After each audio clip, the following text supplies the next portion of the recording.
சேலம் மாவட்டம் கெங்கவல்லி திமுக வேட்பாளரை ஆதரித்து தேர்தல் விதிகளை மீறி அக்கட்சியின் நாடாளுமன்ற உறுப்பினர் கனிமொழி பிரச்சாரம் செய்ததால் போக்குவரத்து பாதிக்கப்பட்டது.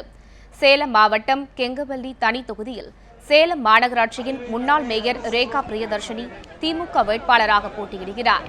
இவரை ஆதரித்து நேற்று இரவு கனிமொழி எம்பி ஆத்தூர் அருகே உள்ள தம்மம்பட்டி பேருந்து நிலையம் முன்பு பிரச்சாரத்தில் ஈடுபட்டார்.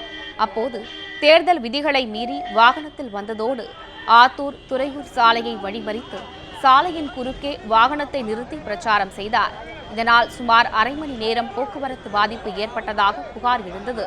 அவர் சென்ற பின்னர் திமுக தொண்டர்களிடையே ஏற்பட்ட கோஷ்டி பூசலால் ஒருவரை ஒருவர் கடுமையாக தாக்கிக் கொண்ட சம்பவம் பரபரப்பை ஏற்படுத்தியது.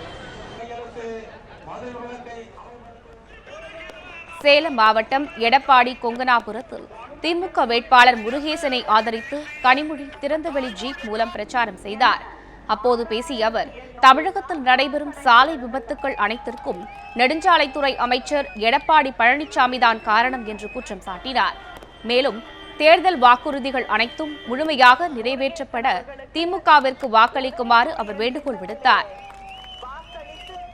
உயிருக்கே பாதுகாப்பில்லாத நிலையிலே இன்னைக்கு தமிழ்நாட்டில் நடக்கக்கூடிய அத்தனை ஆக்சிடென்ட்டுக்கும் காரணமாக இருக்கக்கூடியவர் உங்க தொகுதியில் இருக்கக்கூடிய எம்எல்ஏ தான், அமைச்சர் தான் எடப்பாடி பழனிசாமி அவர்கள். அவர் செய்திருக்கக்கூடிய சாதனைகளை விட அவர் செய்யாத விஷயங்களை தான் நம்ம பட்டியலிட்டுக்கிட்டே போலாம்.